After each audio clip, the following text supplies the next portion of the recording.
So hello and welcome back to the medico favour. तो यार all India Kota की counselling almost mid में पहुंच चुकी है। यानी कि आपको पता होगा कि इस बार ऑल इंडिया कोटा में टोटल 4 राउंड्स होंगे। यानी कि first round, second round, mock round और लास्ट में होगा तो आपका स्ट्रे वैकेंसी राउंड। तो इन 4 राउंड्स में आपका फर्स्ट राउंड और सेकंड राउंड खत्म हो चुका है। आपको उसकी कट ऑफ भी मिल चुकी है और ऑलमोस्ट कितनी सीटें वैकेंट रहने वाली है मॉक राउंड में, इसका भी आपको एक आइडिया लग गया है। अगर आपको नहीं पता कितनी सीटें वैकेंट रहने वाली है तो मैंने अपनी लास्ट वीडियो में बताया था, लिंक आपको डिस्क्रिप्शन में है, वहाँ से आप जाके देख सकते हैं। तो अब जो अगला स्टेप है काउंसलिंग का वो है आपका मॉक राउंड। तो अब इसमें कई सारे डाउट्स आपके सामने आ रहे हैं कि कौन कौन बच्चे इसमें पार्टिसिपेट कर सकते हैं या फिर किसे इसमें पार्टिसिपेट करना चाहिए या नहीं करना चाहिए। तो इस वीडियो में हम यही सारी बातें डिस्कस करने वाले हैं। तो वीडियो को स्किप ना करें और वीडियो को एंड तक देखें। तो सबसे पहले हम बात करते हैं कि कौन कौन से बच्चे इसमें पार्टिसिपेट नहीं कर सकते हैं। तो देखो, जिन्हें फर्स्ट राउंड से कोई कॉलेज अलॉट हुआ था और उन्होंने उसमें एडमिशन लिया था और अपनी सीट को अपग्रेडेशन के लिए डाल दिया था और उन्हें अगर सेकेंड राउंड में अपग्रेड होकर कोई सीट मिल गई है तो वो बच्चे अब मॉक राउंड में नहीं आ सकते हैं और ना ही वो अपने स्टेट की काउंसलिंग के लिए एलिजिबल हैं। यानी कि अगर उन्हें सेकंड राउंड में कोई भी सीट मिल गई हो तो उन्हें वही सीट लेनी पड़ेगी और उसमें उन्हें एडमिशन लेना ही पड़ेगा। वो उसको छोड़ नहीं सकते हैं। अगर वो उसको छोड़ते हैं तो उनकी सिक्योरिटी मनी तो जब्त हो जाएगी और उसके साथ साथ वो अब किसी काउंसलिंग के लिए एलिजिबल नहीं रहेंगे। यानी कि अब उनका पूरा साल ख़राब हो जाएगा। वो उन्हें नेक्स्ट ईयर के लिए प्रिपेयर करना होगा। तो जिन्हें सीट मिली है वो सीट छोड़ नहीं सकते हैं, वो अब मॉक राउंड में नहीं जा सकते हैं। तो ये तो बात हो गई कि कौन इसमें पार्टिसिपेट नहीं कर सकता है। और अब हम बात करते हैं कि इसमें कौन कौन पार्टिसिपेट कर सकता है। तो अगर पार्टिसिपेट कर सकने की बात है तो इसे टोटल 3 टाइप के बच्चे यहाँ पे पार्टिसिपेट कर सकते हैं। पहला वो कि जिन्हें फर्स्ट राउंड में कोई सीट अलॉट नहीं हुई और सेकंड राउंड में भी कोई सीट अलॉट नहीं हुई, तो वो तो ऑलरेडी मॉक राउंड में पार्टिसिपेट करेंगे, बस उन्हें दोबारा से फ्रेश रजिस्ट्रेशन करना पड़ेगा। और दूसरी कैटेगरी के बच्चे वो हैं जिन्हें फर्स्ट राउंड में कोई सीट अलॉट हुई थी, उन्होंने उसको रिज़ाइन कर दिया था और अब सेकेंड में अलॉट हुई है। तो अब उन्हें सेकंड में अलॉट हुई है तो वो उसको छोड़ सकते हैं, बट उनकी जो सिक्योरिटी मनी है वो जब्त कर ली जाएगी, बट वो पार्टिसिपेट कर पाएंगे मॉक राउंड में। और तीसरे वो हैं जिन्हें फर्स्ट राउंड में कोई कॉलेज अलॉट नहीं हुआ था बट सेकंड में हुआ, तो अब वो सेकंड वाले कॉलेज को छोड़ सकते हैं, बट उनकी भी सिक्योरिटी मनी जो है वो फॉरफिट कर ली जाएगी। तो ये 3 टाइप के बच्चे जो हैं पार्टिसिपेट कर सकते हैं मॉक राउंड में। और इसके साथ साथ वो लोग भी पार्टिसिपेट कर सकते हैं जिन्होंने फर्स्ट राउंड में पार्टिसिपेट नहीं किया था और ना ही उन्होंने सेकंड राउंड में पार्टिसिपेट किया था। तो ऐसे लोग भी अब मॉक राउंड में पार्टिसिपेट कर सकते हैं। बस उन्हें फ्रेश रजिस्ट्रेशन करना होगा और उसके बाद वो पार्टिसिपेट कर सकते हैं। तो ये तो बात हो गई कौन पार्टिसिपेट कर सकता है और कौन नहीं कर सकता। अब मैं आपको बताने वाला हूँ कि किसको किसको पार्टिसिपेट करना चाहिए, क्योंकि देखो इसमें रिस्क काफ़ी होता है। तो अगर आप रिस्क हैंडल कर सकते हैं तभी आप मॉक राउंड में पार्टिसिपेट करें। तो देखो, रिस्क ज़्यादा उनके लिए होता है जिनके मार्क्स एवरेज हैं या फिर थोड़ा कम है। जिनके मार्क्स अच्छे हैं, जिन्होंने पार्टिसिपेट नहीं किया था फर्स्ट राउंड में, सेकंड राउंड में, वो सोच रहे थे कि हम मॉक राउंड में कोई अच्छा कॉलेज मुझे मिल जाएगा जिसमें वैकेंट सीट रहेंगी। तो ऐसे बच्चे तो पार्टिसिपेट कर सकते हैं बेझिझक, उनको कोई दिक्कत नहीं होगी, उनको अपना कॉलेज मिल जाएगा अगर उसमें सीट वैकेंट होगी तो।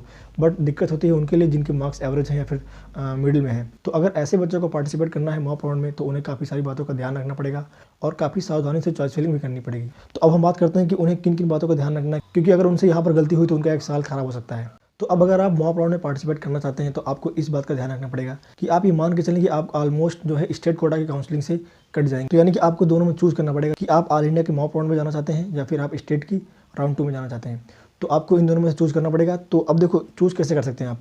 जैसे कि अगर आपके मार्क्स ऐसे हैं कि आपको लगता है, आपको उम्मीद है कि आपके स्टेट से आपको कोई अच्छा जीएमसी नहीं मिलेगा, तो डेफिनेटली आप ऑल इंडिया के मॉक राउंड में ट्राई करें। अगर आपको लगता है कि आपको ऑल इंडिया से कोई अच्छा जीएमसी मिल सकता है आपके स्टेट की कंपैरिजन में, तो अगर ऐसा है तो आप ज़रूर वहाँ पे जाएँ। ऑल इंडिया के मॉक राउंड में आप स्टेट की काउंसलिंग छोड़ सकते हैं।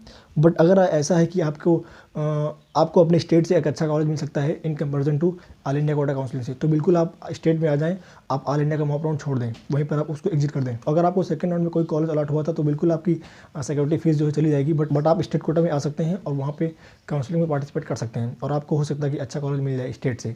तो अगर आपको ऐसा लगता है कि मिलेगा स्टेट से तो आप बिल्कुल ऑल इंडिया की काउंसलिंग छोड़ दें और स्टेट में पार्टिसिपेट करें।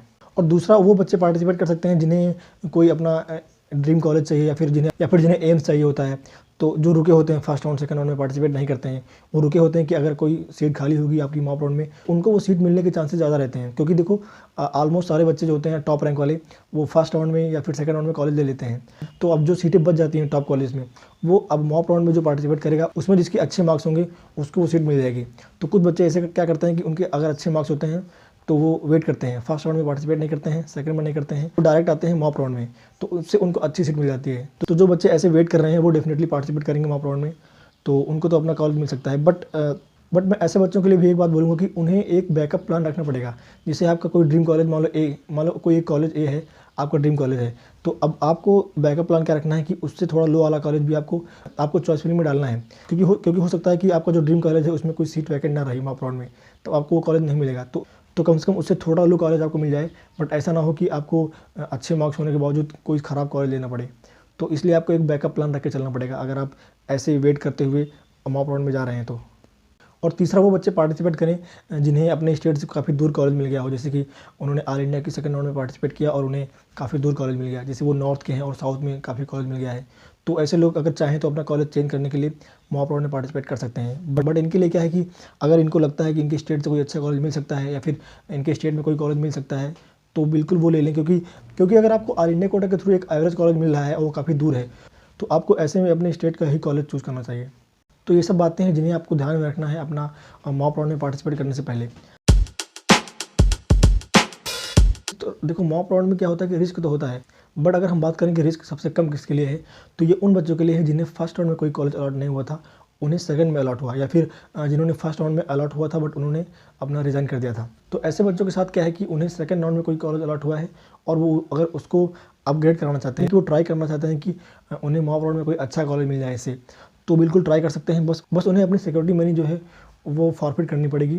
तो अगर आप ट्राई करना चाहते हैं कि आपको कोई अच्छा कॉलेज मिल जाए मॉक राउंड के थ्रू, तो आप अपनी सिक्योरिटी मनी को सेक्रीफाइस करके मॉक राउंड में जा सकते हैं, यानी कि आप सेकंड राउंड में अलॉटेड कॉलेज को छोड़ सकते हैं। क्योंकि देखो, अगर आपने मॉक राउंड में पार्टिसिपेट किया तो आपने जो सीट सेकंड राउंड में छोड़ी है वो डेफिनेटली उठ के आने वाली है मॉक राउंड में, तो आपकी तो इसका मतलब आपके मार्क्स उस लायक तो हैं कि आपको वो सीट मिल जाएगी। तो यानी अब वही सीट मॉक राउंड में है, तो आप अगर मॉक राउंड में पार्टिसिपेट करेंगे और चॉइस फिलिंग में ऊपर के सारे कॉलेज डालेंगे और साथ में सबसे लास्ट में अपना वाला कॉलेज डाल देंगे जो आपको सेकंड राउंड में अलॉट हुआ था, तो ये तो फिक्स है कि अगर आपको ऊपर के कॉलेज नहीं मिलते हैं तो डेफिनेटली आपको अपना वाला कॉलेज मिल जाएगा। तो यानी कि आपको इस बात का रिस्क नहीं है कि आपको कोई कॉलेज अलॉट नहीं होगा, आपको मॉक राउंड में कॉलेज तो अलॉट हो ही जाएगा, अगर ऊपर वाला नहीं हुआ तो आपको अपना वाला मिल जाएगा। तो बस आपको सिक्योरिटी मनी का सेक्रीफाइस करना पड़ेगा। तो इसलिए इन बच्चों के लिए रिस्क थोड़ा कम है। तो इन सब बातों का ध्यान रखते हुए आप लोग मॉक राउंड में पार्टिसिपेट करें। एंड आई थिंक कि जिनका भी डाउट था कि उन्हें पार्टिसिपेट करना चाहिए या नहीं करना चाहिए, उन्हें उनका आंसर मिल गया होगा। और अगर इसके अलावा भी आपके पास कोई डाउट है तो आप कमेंट से पूछ सकते हैं। और अगर आपको ये जानना है कि मॉक राउंड में कितनी कट ऑफ रह सकती है एक्सपेक्टेड ऑल इंडिया कोटा में, तो उस वीडियो की लिंक आई बटन में है, आप वहाँ से देख सकते हैं। आपको एक आइडिया लग जाएगा कि कितनी कट ऑफ रहने वाली है। बाकी मिलते हैं अगली वीडियो में, तब तक के लिए बाय।